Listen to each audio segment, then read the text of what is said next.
O programa a seguir é livre para todos os públicos.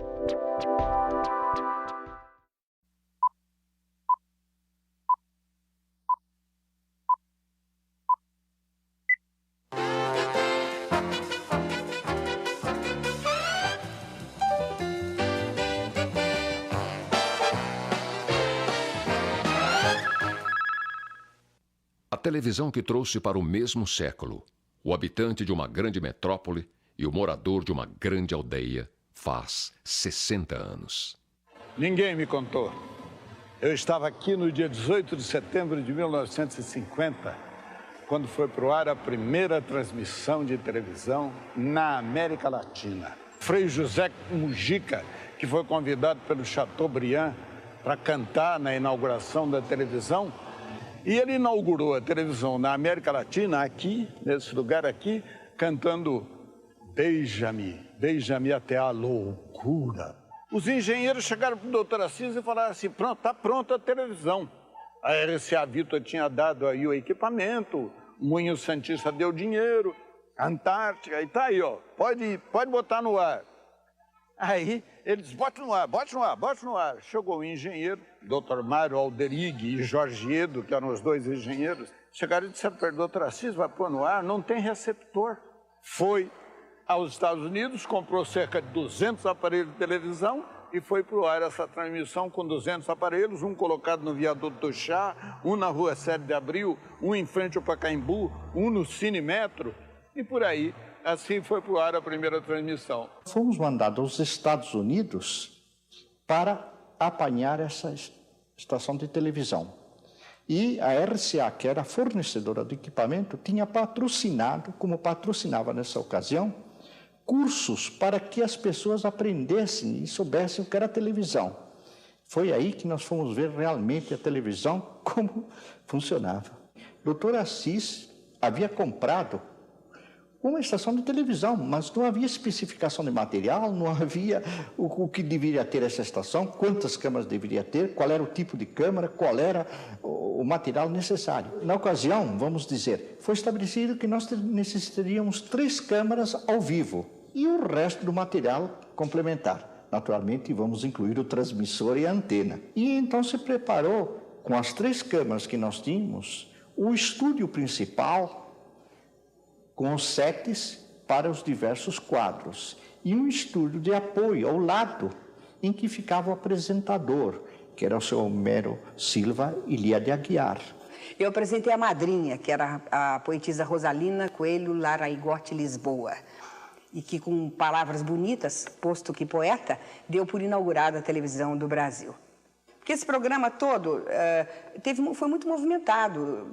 Eu só falei nas primeiras apresentações, depois ouvi número de balé, número de música, a escolinha do Titilo, naquele tempo que era famosa, no script do Paulo Leblon, com Simplício, Geni Prado, João Monteiro, Lulu Benencase, um quadrinho romântico do Walter Foster, eu também participei, de algumas apresentações com Homero. Lolita Rodrigues cantou o hino da televisão brasileira. Vingou como tudo vinga, no teu chão, Piratininga. A cruz que Anchieta plantou, e dir-se-á que ela hoje acena por uma altíssima antena, a cruz que Anchieta plantou. Fomos até Santos buscar o material que iria ser a televisão, a primeira emissora de televisão da América Latina. Eu passei a mão nos caixotes e eu vi aquilo e brilhavam, meus olhos brilhavam, e de emoção de saber que aquilo ia se tornar a coqueluche, que ainda é hoje mais do que nunca. Eu sofri tanto tempo assim longe de ti. Tadinho.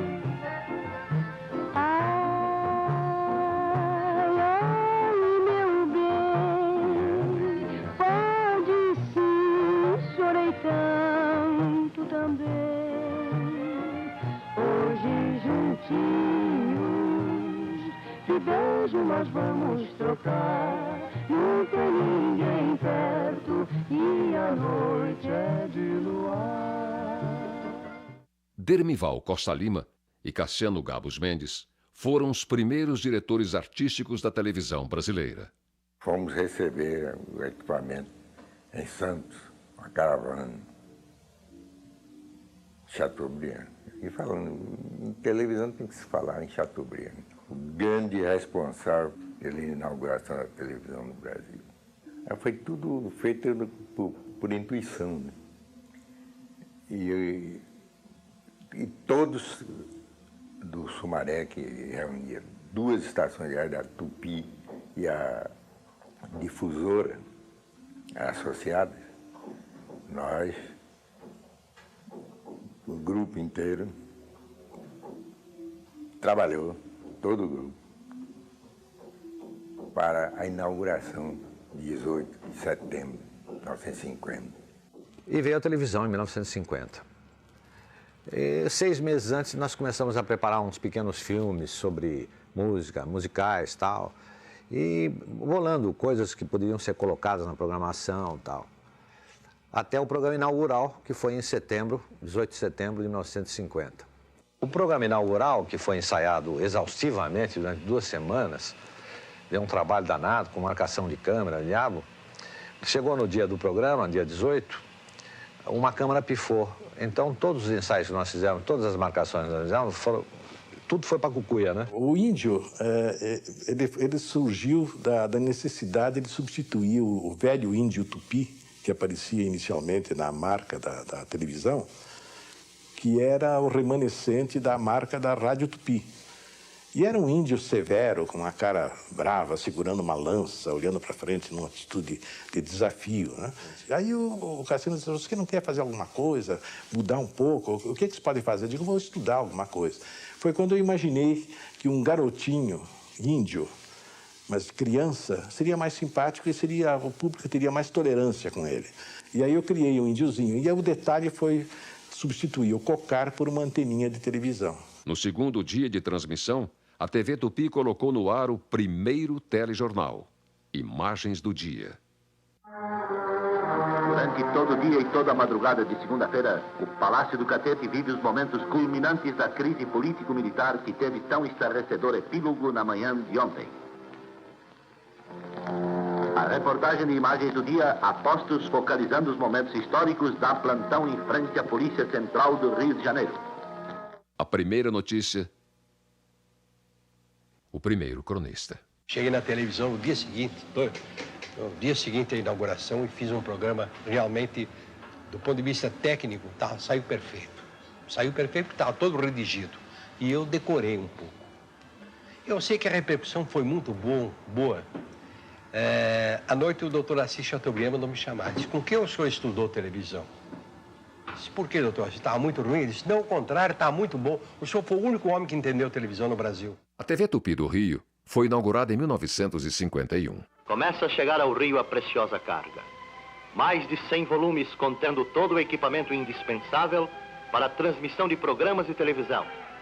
Parte para a Praia Vermelha o caminhão conduzindo a primeira carga de volumes, contendo equipamento de TV da primeira emissora de televisão a ser instalada na capital da República.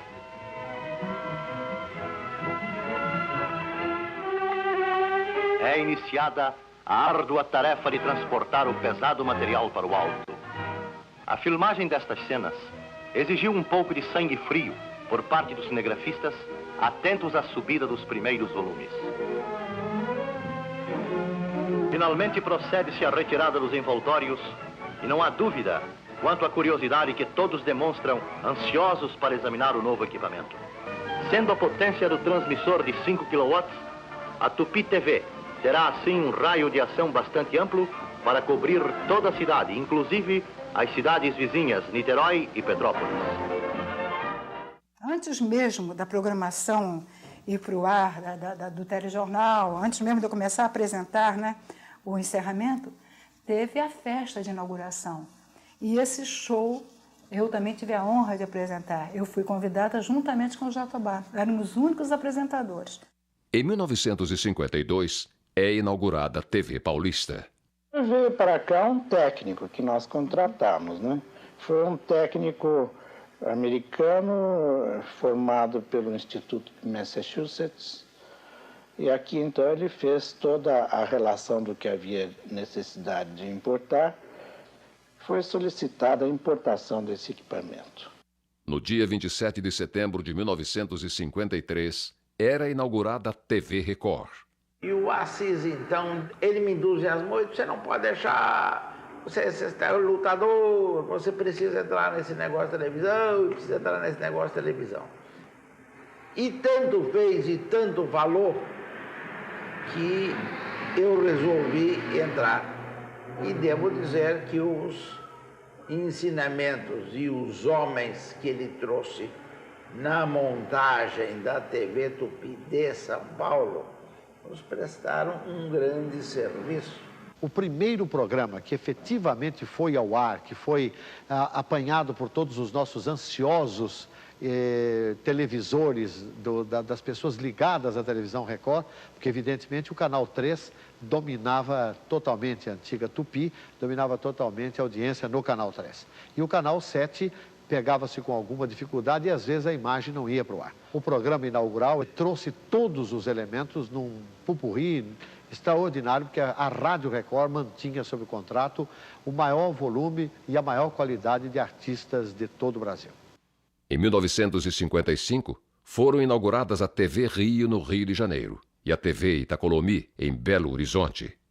Em 59, a TV Piratini, em Porto Alegre, a TV Paranaense, em Curitiba, e a TV Continental, no Rio de Janeiro. Nos primeiros anos, as transmissões eram locais. Cada emissora tinha seus próprios programas. Aqui fala o seu repórter-aço, testemunha ocular da história, em edição extraordinária em homenagem aos jornalistas do Brasil. Era assim que eu iniciava as transmissões do Repórter-aço pela Rede Tupi de televisão, programa que esteve no ar de 1º de abril de 1952 até 31 de dezembro de 1970. Bola na rede, bola na tela.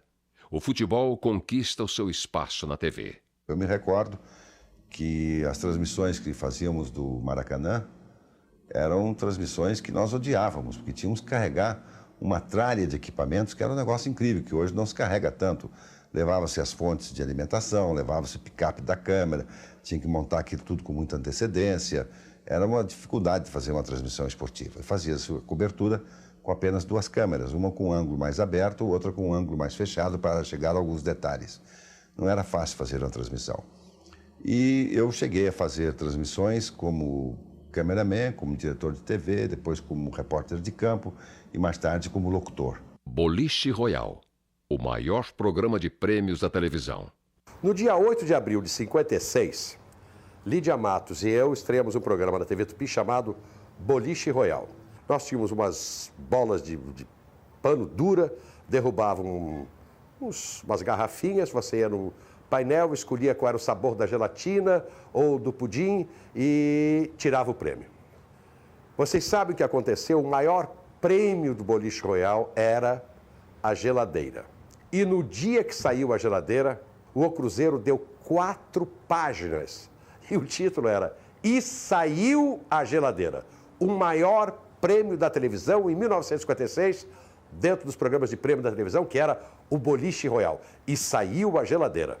E o primeiríssimo programa que fizemos, e que foi o primeiro teleteatro, acho que feito da América Latina, porque São Paulo foi o primeiro no Brasil e assim por diante, foi justamente o Sítio do Pica-Pau Amarelo. Foram feitas 2 historinhas, as primeiras do Sítio do Pica-Pau Amarelo, que era O Casamento da Emília e A Pílula Falante. Em 1953, surge o Circo do Arrelia e logo a seguir o Circo do Carequinha. Meus amigos, é uma alegria do Carequinha. Vocês estão rindo do Carequinha, mas o Carequinha gosta de rir também. Aí vem o Arrelia! Como vai, como vai, como vai? Como vai, como vai, vai, vai?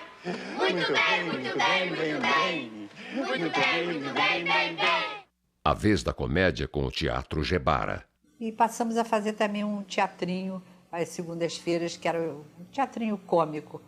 Era o antigo Teatro Gebara, que eu fiz muitas peças, e onde lancei os textos da Janete Claire, que ela levou para eu ler, eu gostei muito, e pedi então ao produtor que pusesse ela permanentemente escrevendo esses textos. E eu fiz centenas de teatrinhos escritos por ela, especialmente para mim, para esse programa das segundas-feiras. Não me lembro que primeira peça fiz, evidentemente. É toda uma experimentação. E o diretor dos teleteatros era o Chianca de Garcia, um português que, em Portugal e aqui mesmo, fez muito teatro de revista. Mas conhecia bem o teatro universal também. E era contratado da Tupi para fazer os grandes shows na época e continua durante algum tempo. Então, o diretor de Shakespeare também era ele. E não havia cabeça, não havia memória para botar todo aquele texto, fazer todo o Romeu e Julieta de uma vez só. Então, fizemos aqui de 2 ou 3, não posso jurar. Então, o recurso qual foi? O que eu me lembro que ficou guardado em mim era do caixão da Julieta, quando a câmera estava na posição que está agora, e a Julieta estivesse aqui um caixão na frente, e ela estivesse deitada, morta, aparentemente. E eu, abraçando-a eternamente, romanticamente, dizia lá o texto, né? Virava o rosto assim, os pés da Julieta estavam aqui. Ali tinha, então, o texto recortado e gravado. Isso se chamava, na época, as famosas dálias. O Grande Teatro Tupi passa a ser a atração das segundas-feiras. Dentro dos corredores da TV Tupi, nessa época, você convivia com o mundo do espetáculo do Brasil, porque, na verdade, nessa época, o Brasil era o grande produtor de espetáculos e também de mudanças e de ambições no campo intelectual, no que se referia ao mundo do espetáculo. Então, o Sérgio organizou o que viria a ser o Grande Teatro Tupi, que durou 10 anos. Foi de 56 a 66, se não me engano. E quando nós chegamos no Rio com o TBC em 1956, para uma temporada no Rio, eu fui à TV Tupi, o Guilherme Figueiredo dirigia a TV Tupi nessa época. O Tchely tinha desistido do Grande Teatro, que existia há 2 ou 3 meses com o Tchely. E nós fomos nos oferecer para dar continuidade a esse programa. O Guilherme achou que era muito difícil a gente fazer toda semana, porque ele tinha visto que o Tchely tinha desistido. Digo a ele, garanto a você que eu consigo fazer. Nós estreamos com os Espectros de Ibsen, foi um grande sucesso. Devia haver uma outra pessoa para continuar a fazer. Uma semana assim, o outro grupo, uma semana assim, o nosso grupo. Mas achou que o Guilherme, pelo resultado de público, pela aceitação também da crítica de televisão da época, que o nosso programa devia ser feito só conosco, só com o nosso grupo. Em 57, estreava na TV Paulista com Manuel de Nóbrega a Praça da Alegria. Meu pai foi para Buenos Aires e ele estava assim da sacada, da janela do hotel, ele via que tinha um senhor ali numa pracinha que conhecia o jornaleiro e as pessoas passavam, cumprimentavam. Ele falou, então, puxa, se eu fizesse assim um cenário único, né? Não dá trabalho, é fácil, um pano atrás, um cenário fixo, um banco, e está feito o programa. Porque ele não tinha dinheiro para fazer televisão. Eu gosto de livro assim, cheio de letras. Esse livro é de quê? É de papel mesmo.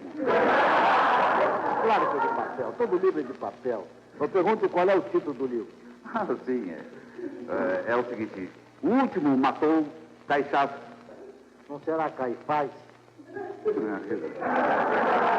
Eu sei ler, é Caixás. Eu posso ler o livro? Pois não, seu deputado, por favor. Como é o nome do título do livro, seu deputado? O último matou Caixás. Pelo amor de Deus, amigo. Olha aqui. O ultimátum de Caxias. Noite de Gala. Uma nova relação entre a televisão e o patrocinador. Fiz um programa chamado-se Noite de Gala. 2 horas e meia de duração. Uma colcha de retalhos, de bons retalhos. Atração internacional em todos os programas de Noite de Gala. Contratei Tônia Carreiro, que fazia a parte teatral, mas tinha a parte humorística. Outro quadro jornalístico, com Flávio Cavalcante. Aquilo tornou-se um hábito na cidade. Noite de Gala era um dia que você não saía de casa. Tenho 4 filhos e 8 netos. E sou muito orgulhoso da minha família. O Céu é o Limite foi o primeiro programa de perguntas e respostas da televisão brasileira. apresentado em São Paulo por Aurélio Campos e J. Silvestre, no Rio. O Ayrton começou a ser produtor do Clube dos Artistas e em 54 estavam Dircinha e Linda Batista, minhas queridas, maravilhosas amigas, e o apresentador era o J. Silvestre. Depois é que o J saiu, o Ayrton passou a apresentar. E aí eu comecei a apresentar com ele. Surgem os campeões de audiência da TV brasileira. Meus amigos, realmente o Chacrinha não pode passar sem gente no auditório, porque o programa do Chacrinha é todo ele um programa de perguntas e respostas. É um programa de refrão. Terezinha, vai ou não vai? É ele, vocês querem ou vocês não querem? Então tem que ter a resposta do programa. Eu parti a fazer consultório sentimental, para fazer caridade. Aí comecei, foi muito bom mesmo, né? Foi quando depois o Boni veio, eu falei, eu quero o Boni. Walter Clark chamou o Boni. Olha, desci, o Boni vem amanhã. Eu adorei. Foi quando eu comecei a fazer a coisa melhor. Então, eu achava aquilo, assim, pô, eu abri as portas da felicidade. E era um sucesso o meu programa, me dava 90 de Ibope. Primeiro lugar com 96 pontos, Emílio Santiago. Nossos comerciais, por favor.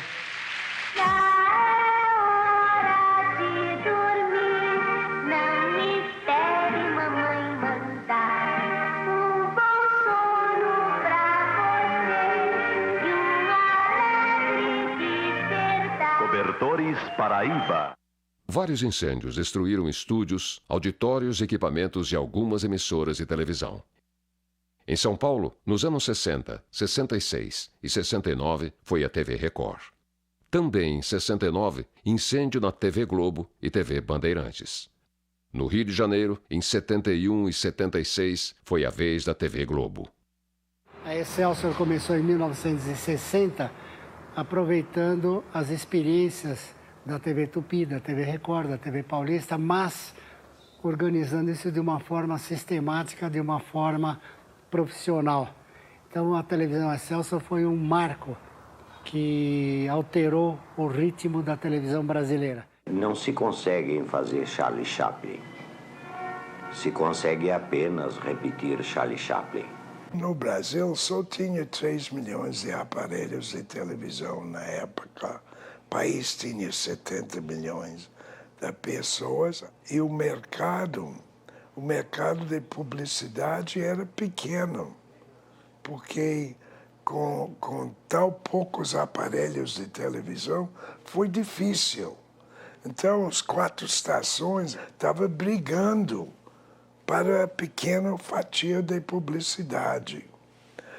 E roubaram ou tiraram. Chacrinha estava primeiro na TV Rio, depois para a TV Excelsior, depois para a TV Globo. Cada um pagava um pouco mais para pegar a audiência.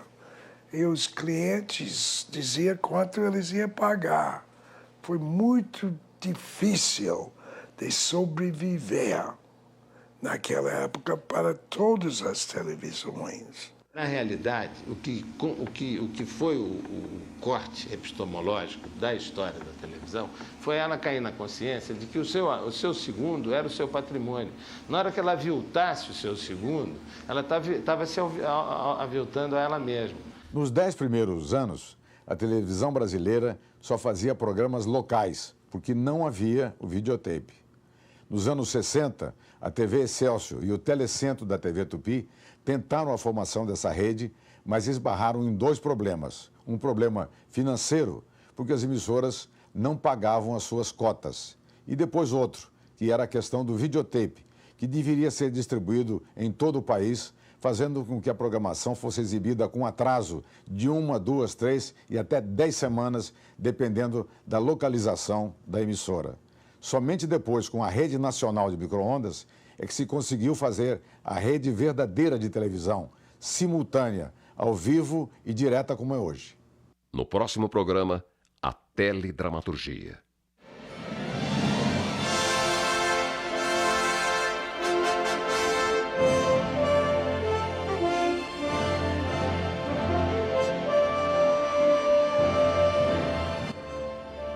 Não perca o show Segundo Ato, que traz o encanto da banda Teatro Mágico, reunindo no palco músicos, poetas, atores e artistas circenses. Inédito, amanhã, 11 da noite. Fique agora com Cultura Documentários e logo após, Roda Viva.